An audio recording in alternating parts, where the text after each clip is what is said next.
Hi everybody. Welcome to my spiritual and healing journey. One thing I've heard a lot of coaches and other people talk about a morning routine, and there's even books out there calling the 5 a.m. club and things like that. And you can get into these groups, they cost a little bit of money, but 5 a.m. is so early for me. And I kept going, oh my gosh.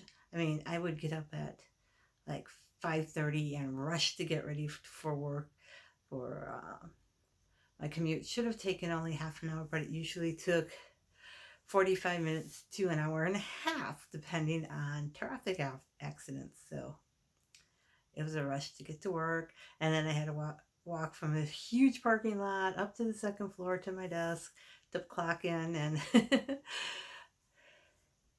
so morning routines were like, are you people nuts? What are you doing? But now that I'm working from home, at least during COVID-19, hopefully till sometime in June, but I don't know yet.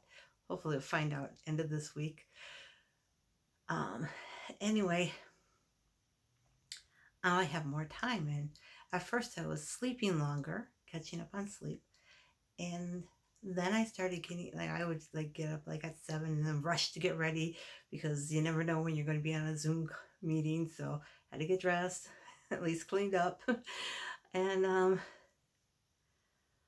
then I started getting up at 6:30 because I had discovered California Preaching YouTube channel with China Phillips Baldwin, and I really liked the videos. So I was like, okay, get up at 6:30 so I can watch at least one of those videos and eat something, have a cup of tea, and then rush and get ready for work.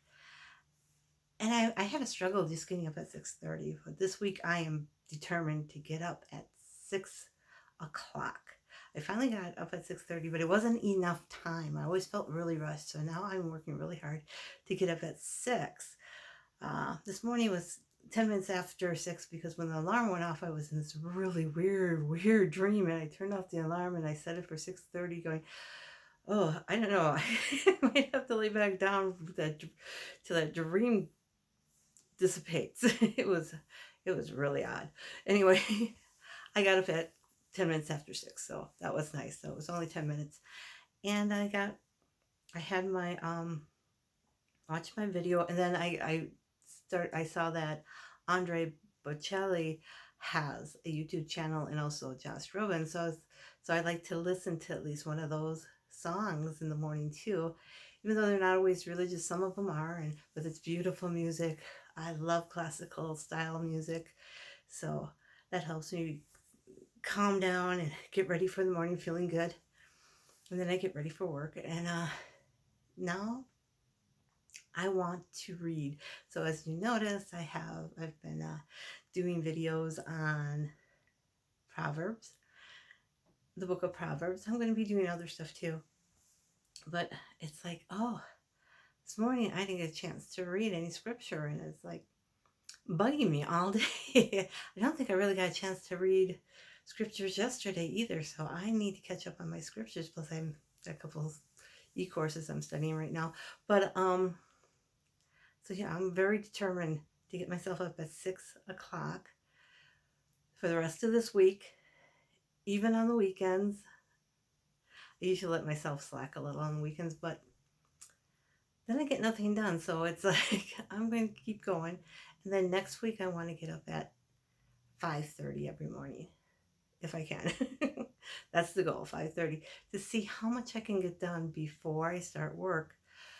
Because I have to tell you that at first when people told me about getting up early and doing meditation, maybe scripture writing and journaling, I was like, you can do that any time of the day when you have free time. But now that I've started doing this practice of my own, I don't journal. Even though I'm a writer, I kind of have a thing about journaling. But getting up, watching a spiritual video, listening to good music, and doing some scripture reading, and maybe a little bit of writing about what I just read. It's not actually journaling because I just kind of scribble on no paper and I suppose I could do it in a journal, but I'm not to that point yet. It helps me get through the day a lot easier, a lot calmer, a lot happier. And of course, prayer throughout the day. I've always been that way. Is I do my best to try to pray throughout the day. I don't always do a formal prayer. It's usually like my heart going, "Oh, thank you, Heavenly Father, for this beautiful day. Oh, look at the flowers, look at the trees, listen to the birds. Isn't that great?"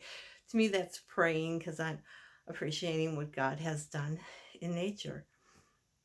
But I have to tell you, this is helping me a lot to get out of the negative space, to enjoy life more, and to feel more positive about the future, about what I want to do and how I want to get there. So if you don't have a morning routine, I suggest you try it and make it. I know if you're a parent, you're probably going nuts because you have to get yourself ready and your kids ready. So I understand that can be kind of rough, but I do know parents who do get up like at 5 a.m. in the morning or even 4:30 a.m. in the morning so they have time to just calm down, meditate, or prayer or something, and then they get the kids up and get going so that they have some me time, some time alone with their spirit and with God. And it really makes a difference. Instead of, they said they found that instead of screaming at their kids to get ready, more often than not they are just getting their kids ready without screaming, which helps the kids start their day out better too.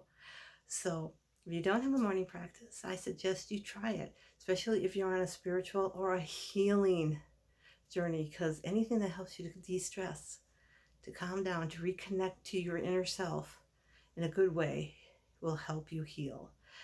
So talk to you in the next video. Bye.